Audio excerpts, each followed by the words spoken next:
मित्रों, मैं आपको दो श्लोक सुनाता हूँ। अयोध्या मथुरा माया काशी कांची अवंतिका पुरी द्वारावती चैव सप्तैता मोक्षदायिका प्रयागम पाटलिपुत्रम विजयनगरम पुरीम इंद्रप्रस्थम गयांचैव प्रत्युषे प्रत्यहम स्मरेत। इन दो श्लोकों में हमारे जो तीर्थ स्थल हैं उनका जिक्र किया गया है और कहा गया है कि ये हमारे जीवन को सुख समृद्धि से परिपूर्ण करें। इन्हीं में से एक है प्रयागराज, और प्रयागराज के बहुत सारे महत्व हैं और आजकल तो पूरी दुनिया में प्रयागराज चर्चा में बना हुआ है। लेकिन प्रयागराज के साथ और बहुत सारी बातें जुड़ी हुई हैं जिसकी हम चर्चा करेंगे। अभी फ़िलहाल हमारे साथ में हैं यहाँ के महापौर गणेश केसरवानी जी। केसरवानी जी, आपका स्वागत है। बहुत बहुत स्वागत आप सभी का। केसरवानी जी, आप बड़े सौभाग्यशाली हैं। आप एक ऐसी भूमि का नेतृत्व कर रहे हैं, उसको रिप्रेजेंट कर रहे हैं जो आज पूरे विश्व में चर्चा का विषय बना हुआ है। महाकुंभ का यहाँ आयोजन हो रहा है, आपको कैसा महसूस हो रहा है? निश्चित रूप से मेरे लिए सौभाग्य का विषय है। प्रयाग, जहाँ देव धनुष किन्नर नर श्रेणी सादर मज्जई सकल त्रिवेणी, सारे लोग आज प्रयाग आ रहे हैं और ये हमारे लिए गौरव का विषय है कि उनकी हम सेवा कर रहे हैं। प्रयाग की जनता ने मुझ पर अपना आशीर्वाद दिया है, इस नाते मैं प्रयाग की जनता का भी अभिनंदन करते हुए, हमारे लिए चूँकि हम सब लोग यहीं पर पैदा हुए, अनेकों कुंभ को हम सब लोगों ने देखा है, उसमें सहभाग किया है, लेकिन यह कुंभ अद्भुत रहा है। जिस प्रकार से दुनिया भर के लोगों ने भारत की जीवन संस्कृति परंपरा मान्यताओं के प्रति एक उत्सुकता आज जागृत हुआ है, उसमें इस महाकुंभ का बहुत बड़ा योगदान है। और दुनिया भर के लोग भारत के जीवन दर्शन को समझने के लिए यहाँ पर खींचे चले आ रहे हैं।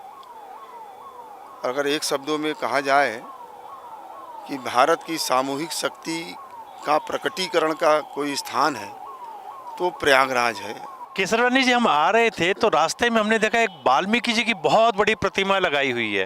वाल्मीकि जी की प्रतिमा हमें किसी और शहर में शायद कभी मिलती होगी, तो आपने प्रयागराज में वाल्मीकि जी की जो प्रतिमा लगाई, इसका क्या कारण था? देखिए, प्रयाग का महात्म है, प्रयाग का एक गौरव है। महर्षि वाल्मीकि जी ने रामायण की रचना यहीं पर किया, चूँकि ये सरस्वती की भी भूमि है और भरद्वाज ऋषि कि वो शिष्य थे, रोज़ गंगा स्नान करते थे। कोच की कथा है और कोच जब अपने क्रिया में लिप्त था तो महर्षि वाल्मीकि जी को लगा कि इसने हमारी साधना को भंग किया है और वो उसकी तरफ केवल अपनी दृष्टि डालते हैं, उससे वो भस्म हो जाता है। फिर वहीं से उनका अंतर्मन दुखी होता है, फिर रामायण काव्य उनके मुख से फूटता है। यह महात्म प्रयाग का है, या गौरव प्रयाग का। दुनिया जानती है कि महर्षि वाल्मीकि जी ने रामायण की रचना किया है, लेकिन ये रामायण की रचना कहाँ पर किया, ये दुनिया शायद बहुत कम लोग जानते हैं। तो इस प्रयाग के गौरव को, प्रयाग के महत्व को जन जन तक पहुँचाने के लिए महर्षि वाल्मीकि जी की एक भव्य प्रतिमा यहाँ पर स्थापित की गई है और उसमें सारी परिस्थितियों की चर्चा भी है। दोस्तों, आपको एक विशेष बात और बताता हूँ।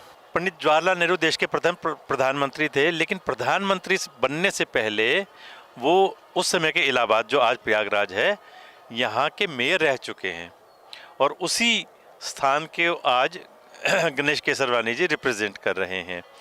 अभी जब हम आ रहे थे तो बहुत अच्छा विकास यहाँ पर हुआ था, बहुत अच्छी अच्छी मूर्तियाँ लगी हुई हैं, बहुत अच्छे अच्छे चित्र लगे हुए हैं। शायद महाकुंभ के कारण से है या रूटीन में वो इतना सुंदर बनाते हैं, जानते हैं केसरवानी जी से।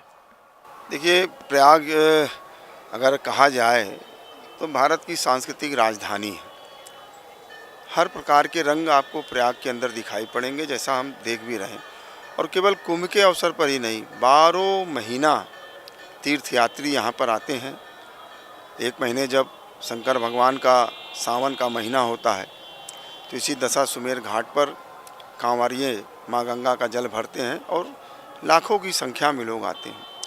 तो प्रयाग सुंदर रहे, सुसज्जित रहे, स्वच्छ रहे, ये मेरे मन के अंदर ये कल्पना शुरू से रही है। चूँकि मैं पार्षद भी रहा हूँ, तो जब एक अवसर आया सेवा करने का, तो प्रयाग के गौरव के साथ साथ प्रयाग का जो बुनियादी विकास है, लोगों की जो सुविधाएं हैं, उसको भी बेहतर करने का प्रयास किया गया। और ऐसी कृपा माँ गंगा की रही कि जो भी प्रस्ताव हम लोगों ने शासन में भेजे, माननीय मुख्यमंत्री जी की कृपा रही, वो सारे स्वीकृत हुए। आज चौड़ी चौड़ी सड़कें, पेयजल की व्यवस्था, 357 पार्कों का सुंदरीकरण और एक शिवालय पार्क भी नगर निगम ने बनाया जो भारत की आकृति का है, जो पूरे विश्व को इस समय आकर्षित कर रहा है। नासा ने भी उस शिवालय पार्क की छवि को अपनी रिपोर्ट में प्रस्तुत किया है।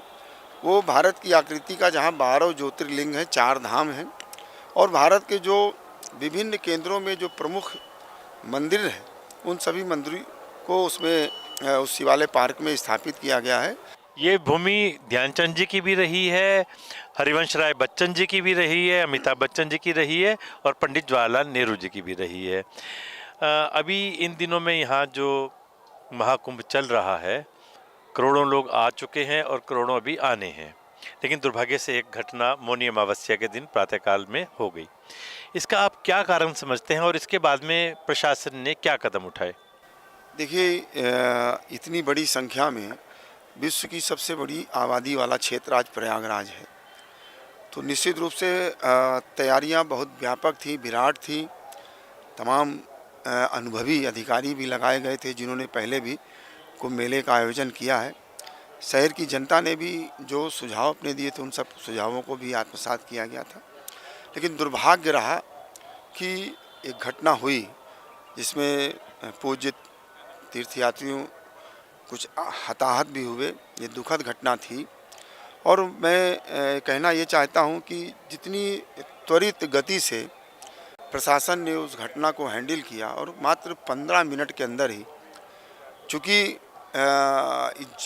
जिस प्रकार से भीड़ का दबाव था, अगर प्रशासन मुस्तैद न होता तो बहुत बड़ा विकराल स्वरूप दिखाई पड़ता। लेकिन प्रशासन की मुस्तैदी के कारण और तत्परता के कारण 15 मिनट के अंदर ही इस दुर्घटना को रोका गया। ग्रीन कॉरिडोर बना करके उन घायलों को तत्काल अस्पताल पहुंचाए गए। आपको नहीं लगता इसमें कहीं ना कहीं हमारी प्लानिंग में कमी रही होगी, कहीं ना कहीं त्रुटि रही होगी, कहीं प्रशासनिक लापरवाही रही होगी? मैं इसे लापरवाही नहीं कहूँगा, लेकिन भीड़ का एक अपना एक स्वभाव होता है। लगातार जो दर्शनार्थी तीर्थयात्री थे, माइक के द्वारा, हमारे पुलिस प्रशासन के द्वारा, मेला प्रशासन के द्वारा लगातार ये चेतावनी दी जा रही थी कि आप लोग स्नान करिए और घाट को शीघ्रता से खाली करिए ताकि जो पीछे से लोग आ रहे हैं उनको स्नान करने का अवसर मिले। लेकिन मैं किसी प्रकार की सफाई देने की स्थिति में नहीं हूँ, चूँकि घटना घट चुकी है। माननीय मुख्यमंत्री जी ने कहा है कि इसकी न्यायिक जांच होगी और उसकी कमेटी भी गठित हो गई है। जैसा कि कुछ बहनों के द्वारा सोशल मीडिया में आया भी है कि कुछ शरारती तत्व उसमें प्रवेश किए, तो उसकी भी जांच हो रही है कि कौन से लोग थे। प्रयागराज में महाकुंभ चल रहा है और हम देख रहे हैं कि जगह जगह शहर में कहीं भंडारे चल रहे हैं, कहीं कीर्तन हो रहे हैं, कहीं लाइटिंग की हुई है। ऐसा लग रहा है जैसे मेरे शहर में, मेरे घर में बाहर से अतिथि आ गए हों।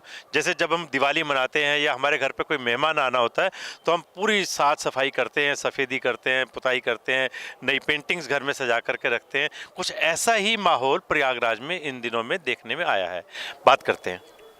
ये प्रयागराज का ये वैशिष्ट रहा है, चूँकि प्रयागराज के नागरिक कुंभ का इंतज़ार करते हैं, माघ मेले का इंतज़ार करते हैं कि हम सेवा कर सकें, और पूरा प्रयागराज की जनता तैयार थी कि करोड़ों लोग आएंगे, उनकी सेवा करना है।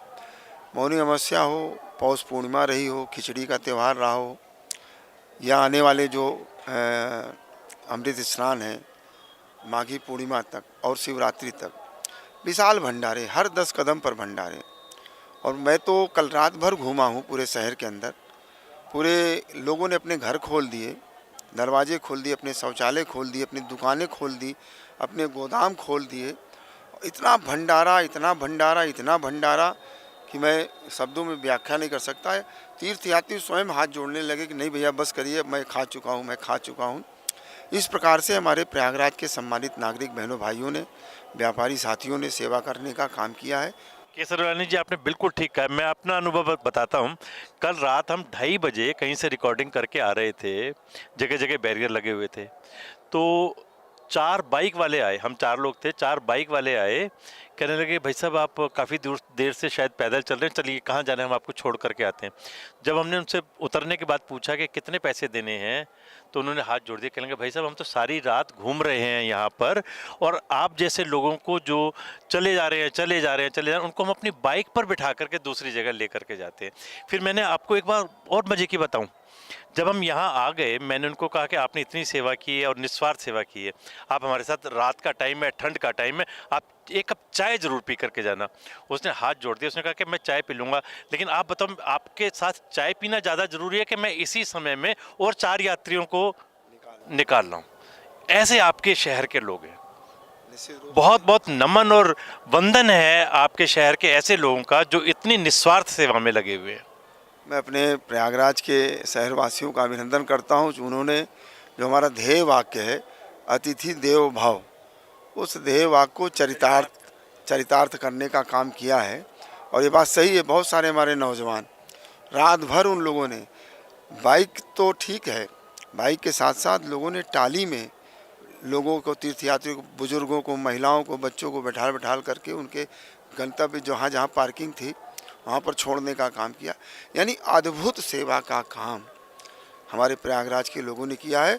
ये भाव देख करके मुझे याद आ रहा है 1990 के दिनों का, वो समय जब मुलायम सिंह ने कहा था कि अयोध्या में परिंदा भी पर नहीं मार सकेगा, और पूरे देश भर से लाखों की संख्या में कार सेवक आए थे और गांव-गांव, शहर-शहर पैदल चलते हुए, मैं खुद गोंडा से अयोध्या पैदल गया था 109 किलोमीटर गांव-गांव से होते हुए, और गांव वालों ने इतनी सेवा की थी, कोई ऐसा गांव नहीं था जिसने खाना ना खिलाया हो, और खाना खिलाने के बाद पैक करके 4 रोटी और आलू की सब्जी दी कि पता नहीं बाद में आपको कब खाना मिलेगा, ये और साथ में लेकर के जाओ।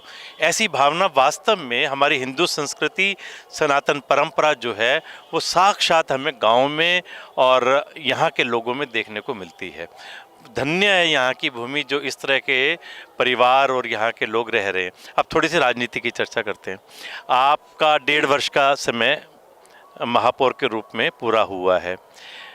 जब आप मेयर बने और जब आपको मेयर बनने के लिए टिकट मिली, तब बगावत भी हुई और विरोध भी हुआ, फिर भी आप बहुत अच्छे, पिछली बार के ज़्यादा मार्जिन से आप जीते। कुछ कहना चाहेंगे? देखिए, मैं भारतीय जनता पार्टी का एक सामान्य कार्यकर्ता रहा और आज भी उसी कार्यकर्ता भाव से पार्टी के लिए और समाज के लिए काम करता हूँ। और जब मुझे टिकट मिला तो कार्यकर्ताओं में एक ज़बरदस्त उत्साह रहा। शीर्ष नेतृत्व का जो एक कार्यकर्ता के ऊपर विश्वास रहा, उस कारण पूरे शहर के अंदर और सभी भारतीय जनता पार्टी के कार्यकर्ताओं के अंदर उत्साह रहा। स्वाभाविक है कि बहुत सारे लोग थे इस टिकटार्थी के रूप में, और तो उनको नहीं मिला तो स्वाभाविक है थोड़ी बहुत वो रही होगी।